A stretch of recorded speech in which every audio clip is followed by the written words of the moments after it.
Hello, what is up mga ma'am, sir, ma'am? Ako po si Ralph Cifra, isang visual artist from Manila, Philippines. And today we are going to unbox and review the Marvel Studios Infinity Saga ZD Toys 1/10 scale Iron Man collections. Iron Man Mark 20 or the Python. Very, very nice product from ZD Toys. But before we do the review, thank you very much for our sponsor, Laro Anan. Thank you very much for sponsoring this video sa pagbibigay ng mga products para sa unboxing and review. Punta lang kayo sa Laro Anan if you're interested dito sa mga items na to. So meron pa tayong Mark 32, Mark 1 hanggang 85. So punta lang kayo sa Laro Anan on Facebook and Laro Anan on Shopee.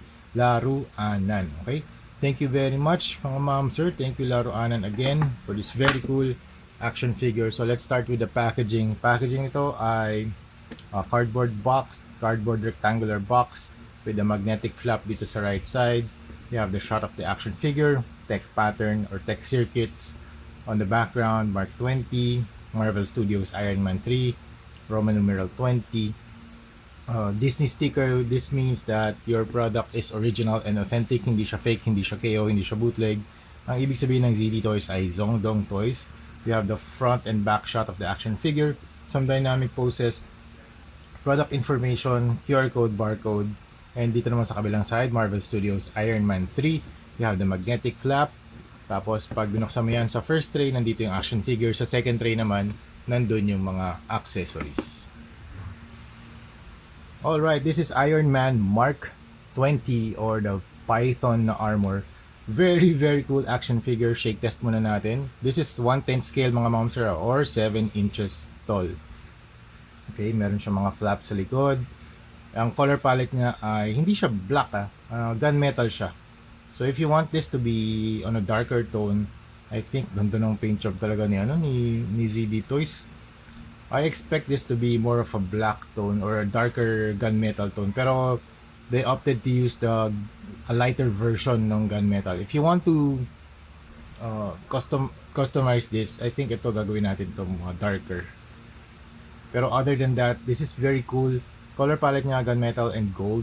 Very nice. So yung gold parts niya sa faceplate, sa shoulders, dito sa biceps, dito sa arms, stomach, some part of the rib armor, chest armor pala, and then dito sa legs, dominant gold. Very nice sculpt. I think this chest, I think this is a Mark 7, itong top part. This the chest one, the shoulder armors are from Mark 7. Ito rin yung gauntlets are from Mark 7. Ito, hindi ko lang sure kung saan galing tong legs niya. Pero yung mga armors ni Iron Man, I think ito from Heartbreaker. Yung mga ginagawa naman ni Tony Stark sa paggawa ng kanyang mga armors, minimix and match niya, nire-remix niya yung mga armor parts ng mga head, yung mga chest, yung mga waist, and yung legs to make a new armor set. Okay? So, hindi to LED mga ma'am sir, non-LED version. This is around 1,450 pesos only. If interested kayo mga ma'am sir kumuha ng mga Python armors or iba pa mga armors ni Iron Man, punta lang kayo sa Laruanan. Okay? So so start tayo dito nga sa kanya. Ang ganda rin ng arc reactor. Faceplate ay gold. Color combination niya ay gunmetal and gold. You have the shoulders, gunmetal na yung armor. Pero grabe yung ginagawa ni ZD Toys dito sa kanyang paint job talaga. Pati dito sa mga inner workings niya sa shoulder area or sa armpit area. Meron din mga mechanical detail. Tapos dito rin sa loob ng flaps, meron din. Very nice. No amount of weathering involved. Pati dito yung mga sculpted lines dito sa side ng kanyang torso. And then dito meron kang circular part na para sa kanyang hips. What I like about the Iron Man armors, kahit na marami siyang joints, ito yung mga joints niya, seamless pa rin yung transition kasi nga covered naman siya in mechanical detail. So hindi kung skin kasi to, makikita niyo yung joint sa skin. Ay di ba? Yung part mismo yung putol. Pero since mechanical naman siya, very seamless yung design. Okay. Sa akin wala naman ding kaso yun kung wala si Thor, meron siya exposed yung kanyang arm and then meron joint. Wala naman din kaso. Basta ayos din yung gawa. And sa ZD Toys naman, maganda naman yung ano nila, yung okay naman yung QA nila. Paminsan-minsan lang may mga paint rub, paint scuffs, pero natatandaan ko nun yung Mark 42, yun na yung may mga minsan crack ata yung ano.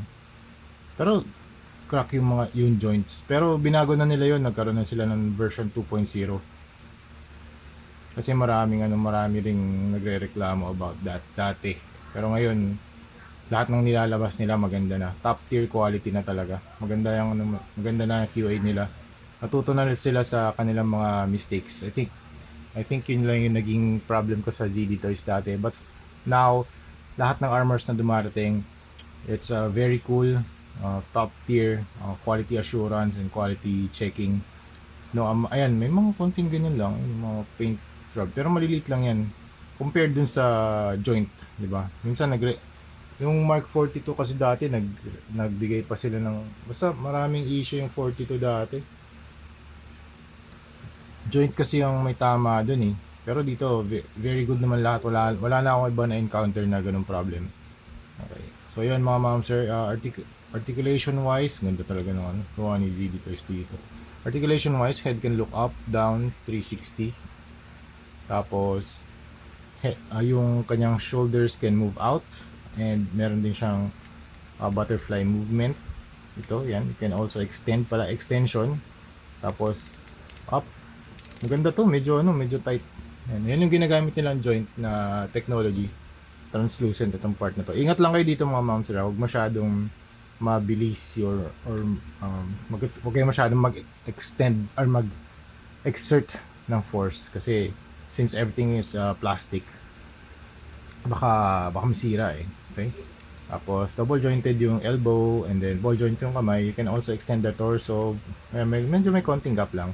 Okay? Medyo, ayan, maganda to, may movement na onte. Yung iba kasi wala eh. Ayan, ab crunch, extend. Tapos dito meron kang flaps. If you cannot open the flaps, use the accessory. Ayan, ito lang ginagamit ko dyan. Ayan. Okay, articulated naman yun. No? Pati dito for better articulation sa knees. Ayan, sa legs pala. Ayan. More than 90 degrees naman to. And also you can pull it down, pull the legs down, and kick. Tapos bend. Ayan. Tapos back that far. Okay. So suot lang natin to. Sa accessory, ito ball joint din yung paa. Okay. Wala siyang to articulation. Alright. Wait lang, ayusin lang natin to. Okay. Sa accessories naman, meron siyang mga fire effects, 4.